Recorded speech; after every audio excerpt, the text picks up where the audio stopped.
এনেকি নারদন প্রণিপা করিব গ্রহণ। প্রভু দুষ্টময় তোমার প্রভু উপযুক্ত সময়তে পইচা প্রভু এইবাৰ এজন মহাভক্ত ভক্তিৰ পৰীক্ষা কৰিবৰ বাবে তোমাক হৈছে মোৰ প্রভু কোন সেই ভাগ্যবান পুরুষ যার ভক্তির পরীক্ষা পুনঃ জগন্নাথ প্রতিষ্ঠা হব ধর্মের মহিমা।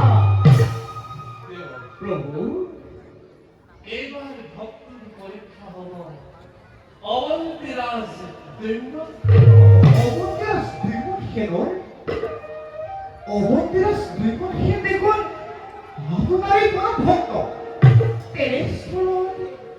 ভক্তরই ভক্তি পরীক্ষা একই বুঝিবে প্রভু। প্রভু ভক্তৰ ভক্তিৰ পৰীক্ষাৰ যোগেদি জগতত ভক্তিৰ মহিমা প্ৰচাৰ কৰাটোৱে হ'ল মোৰ প্ৰধান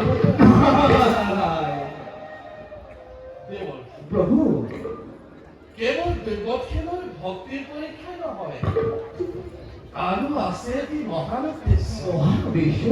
হয় দেৱকী অশ্বপতিৰ কন্যা সাবিত্ৰীৰ সতীত্ব গুণৰ মহিমা জগতত বিস্তাৰ কৰিব লাগিব। কওকচোন প্রভু কিদৰেনো দুৰ্গক্ষেণৰ ভক্তি পৰীক্ষা আৰু সাবিত্ৰীৰ সতীত্ব গুণৰ মহিমা জগতত কৰিব প্ৰকাশ। শুনাতেন্তে দেৱৰ প্রভু পৰীক্ষাৰ কথা অৱন্তী ৰাজ্যৰ ৰাজসিংহাসন সেনাপতি উগ্ৰসেনৰ দ্বাৰা অৱৰোধ কৰি ৰজা ৰাণী রোজারানী পুত্ৰ সহিতে বনলৈ খেদাই বনৰ মাজত অশেষ কষ্ট ভোগ কৰাব লাগে। আনহাতে অশ্বপতিৰ কন্যা সাবিত্ৰীৰ লগত দৈম্যথেনৰ পুত্ৰ সত্যবানৰ বিবাহ কাৰ্য সমাধান কৰাব লাগিব।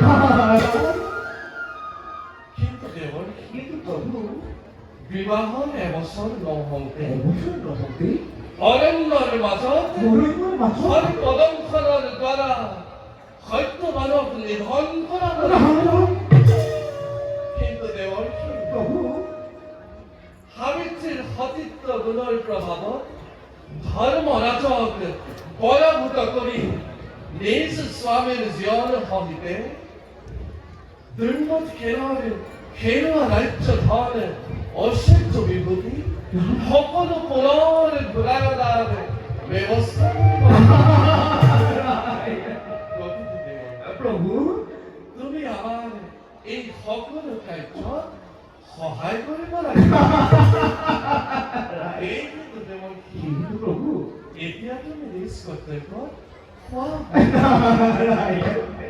হে প্রভু পুনশ্চ তবস্বয় প্রণিপাত জনাই ডাকে মাগিছো বিদায়। ঈশ্বর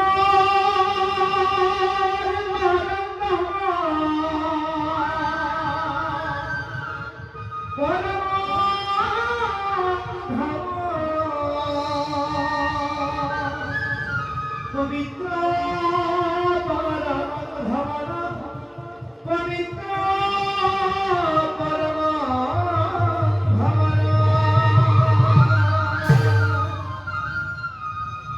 প্রভু ভগবন্ত অনন্ত ঈশ্বর গোপন জনতারণ তুমি বিনত পরম দেবতা এ জানিয়া